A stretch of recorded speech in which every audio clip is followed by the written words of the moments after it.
আসসালামু আলাইকুম। আমি রেগুলার যেভাবে মুরগির মাংস রান্না করি সেটার একটা ভিডিও তৈরি করলাম। প্রথমে আমি একটা বড় কড়াই নিয়ে নিলাম আর এর মধ্যে দিয়ে দিলাম সয়াবিন তেল, দারচিনি, এলাচি, লং আর দিয়ে দিচ্ছি তেজপাতা। দুইটা পেঁয়াজ কুচি করে নেওয়া দিয়ে দিলাম। নেড়ে চেড়ে পেঁয়াজটা হালকা বাদামি কালার করে নিচ্ছি। বাদামি কালার হয়ে যাওয়ার পর দিয়ে দিচ্ছি পেঁয়াজ বাটা।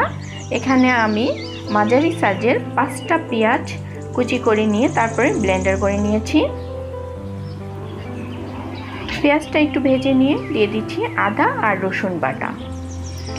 পেঁয়াজ যে পরিমাণে দিবেন তার চাইতে অর্ধেক বা অর্ধেকের চাইতেও একটু কম আদা রসুন বাটা দিবেন। আর এখন দিয়ে দিলাম হাফ কাপ পরিমাণে পানি মশলাটা কষে আসার জন্য।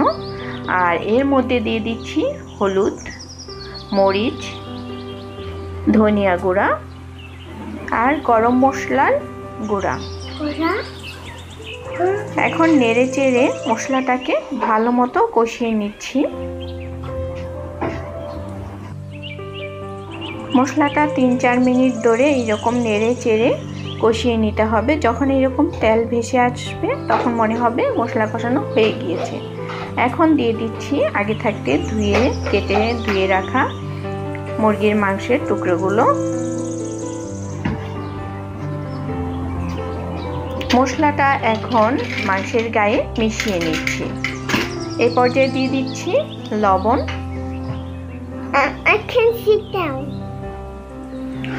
লবণটা দেওয়ার পরে আমি আবার একটু নেড়ে চেড়ে নিচ্ছি।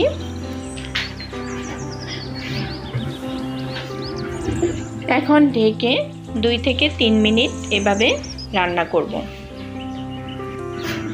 মাংসের গায়ে মশলাটা যখন একদম ভুনা হয়ে গিয়েছে তখন দিয়ে দিয়েছি আমি 2 কাপ পরিমাণে পানি।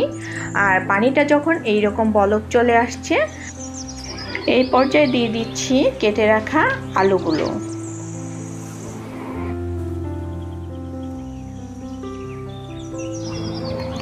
এখন মাংসের সাথে আলুটা ভালো করে নেড়ে চেড়ে মিশিয়ে নিচ্ছি। আর ঢাকনা দিয়ে ঢেকে 20 থেকে 25 মিনিট সময় ধরে রান্না করে নিব, মিডিয়াম টু লো হিটে করে। তরকারির উপরে যখন এইরকম তেল ভেসে আসবে মনে করবেন রান্না কমপ্লিট। তো আমার রেসিপিটা ভালো লাগলে প্লিজ ফ্রেন্ডস অ্যান্ড ফ্যামিলির সাথে শেয়ার করে রাখবেন। আল্লাহ হাফেজ।